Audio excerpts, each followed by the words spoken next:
আজকে আমি আপনাদের দেখাবো হাতে মাখানো মুরগির মাংস।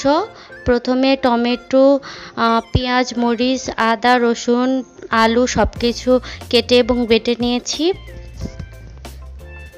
দেন এর পর্যায়ে চুলাটা দেখব, চুলা আঁচ ঠিকঠাক আছে কিনা। তারপর মুরগির মাংস পরিমাণ মতো মুরগির মাংস দিয়ে দিলাম এবং আমার পরিমাণ মতো আলু দিয়ে দিচ্ছি। দুইজন মানুষের একবেলার খাওয়ার জন্য যথেষ্ট। তারপর পেঁয়াজটা দিয়ে দিলাম এবং আদা, রসুন এবং কাঁচামরিচ বাটাটা দিয়ে দিচ্ছি। আমি কয়েক টুকরা রসুন দিয়ে দিলাম। তারপর আমি লবণ দিলাম 2 চা চামচের মতো।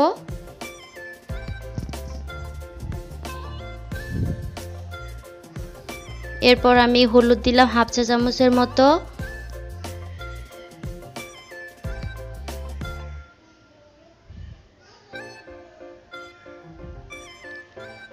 এই পর্যায়ে আমি হালকা একটু গুঁড়া মরিচ দিয়ে দিলাম। আমরা মরিচটা একটু বেশি খাই, ঝাল বেশি খাই বলে একটু মুরগি মাংস ঝাল ভালো লাগে, এই জন্য পরিমাণ মতো ঝাল দিয়ে দিলাম। আমার মশলা বাটাটা দিয়ে দিচ্ছি। মশলা বাটার মধ্যে জিরা গুঁড়া, সাদা এলাচ, কালো এলাচ, দারচিনি সব কিছু মিক্সড করা আছে। মশলা বাটাটা দিয়ে দিলাম। দেন সাদা এলাচ 2টা দিয়ে দিচ্ছি।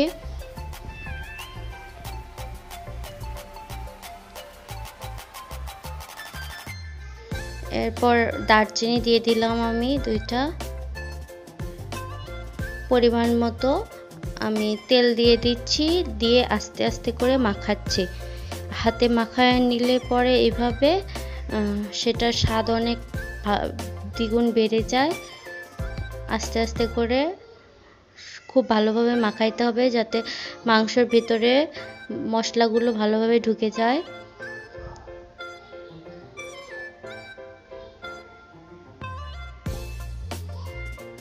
দেন একটু হালকা একটু পানি দিয়ে আমি আপাতত ঢেকে দিব।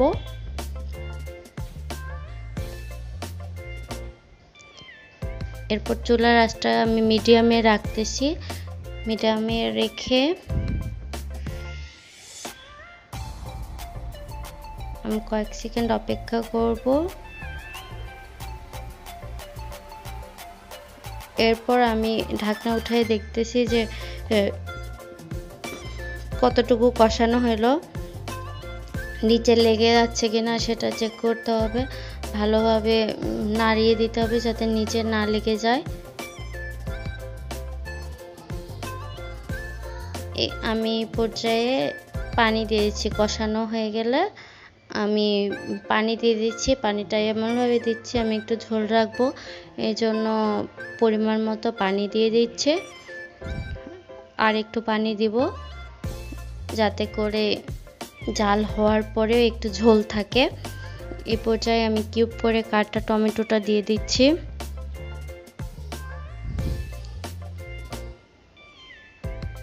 দেন আমি ঢাকনা দিয়ে ঢেকে দিব। ঠিক 10 মিনিট পরে আমি ঢাকনা খুলে দেখতেছি যে ঠিক আছে কিনা। দেখতেছি যে মোটামুটি প্রায় কমপ্লিটের পথে।